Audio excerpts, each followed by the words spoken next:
झूठ मत बोलो। देखो जितना तुम इनकार कर रही हो मुझे उतना ही गुस्सा आ रहा है तुम पर। लेकिन जाहिद मैंने कुछ नहीं किया और अपने बच्चे की कसम खाकर कह रही हूँ, तो मैं कैसे झूठ बोल सकती? बस खबरदार अलमास, मेरे बच्चे को अपने झूठ में मत घसीटो वरना बहुत बुरा होगा देखना। तो फिर मुझे मजबूर भी नहीं करो ना, मेरी बात का यकीन करो। मैंने तो नाज़ान को हाथ तक नहीं लगाया। हाँ ठीक है, मैंने उसे पीछे हटाया था लेकिन वो गिरी नहीं थी, वहीं खड़ी थी। मैं तो ऊपर चली गई थी लेकिन जब उसे मुड़कर देखा तो वो नीचे गिर गई थी। अलमास बस बहुत हो चुका, तुम्हारे मजीद झूठ सुनने की हिम्मत नहीं कर सकता, बस करो अलमास। लेकिन मैं झूठ नहीं बोल रही हूँ, तुम मेरा यकीन क्यों नहीं करते जाहिद? तुम झूठ नहीं बोल रही ना? अगर तुम सच कह रही तो नाज़ान झूठ बोल रही है क्या? खाला झूठ बोल रही है, घर के मुलाजिमीन झूठ बोल रहे हैं, सब झूठ बोल रहे हैं सिवाय तुम्हारे। ऐसा ही है, ऐसा ही है, हर कोई झूठ बोल रहा है। और वो मुलाजिम लड़कियाँ, वो लोग तो बात थी ही नहीं, जो कुछ मैंने देखा वही देखा है उन्होंने।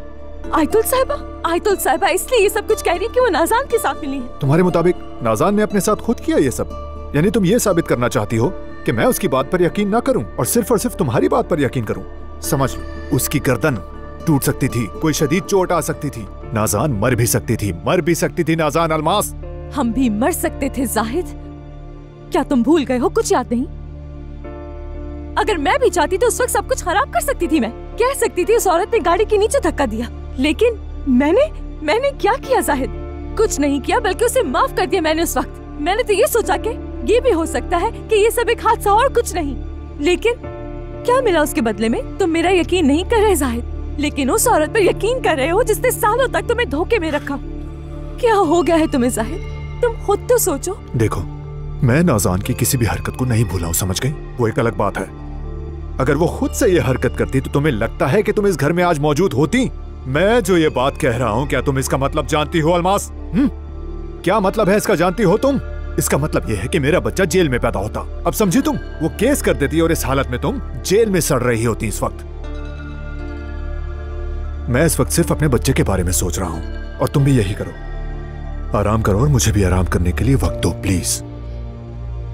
तुम उस औरत को अपने कमरे में नहीं बल्कि हमारे बीच ला रहे हो शायद, वहां ला रहे हो जो सिर्फ हमारी जगह होनी चाहिए, और मुझे ये सब कुछ बर्दाश्त करने को कह रहे हो शायद। मगर इससे भी बुरा क्या है जानते हो? तुम्हें नाज़ान पर यकीन है इसलिए किया है ये। नाज़ान पर अब भी भरोसा इसलिए है क्योंकि उससे मोहब्बत करते हो। मुझ पर तुम नाज़ान को फौकियत दे रहे हो। नाज़ान को आराम की जरूरत है, इसीलिए वो मेरे कमरे में अकेली सो जाएगी। ठीक है ना, मैं कल एक हल तलाश कर लूंगा। इसीलिए बस तुम आज की रात मुझे आज रात अम्मी के पास रुकना है। मैं जानती हूँ तुम मुझे यहाँ से भेज रहे हो, मैं जानती हूँ। मुझसे और बर्दाश्त नहीं होगा। देखो, ये सिर्फ एक मोहब्बत बदुआ बन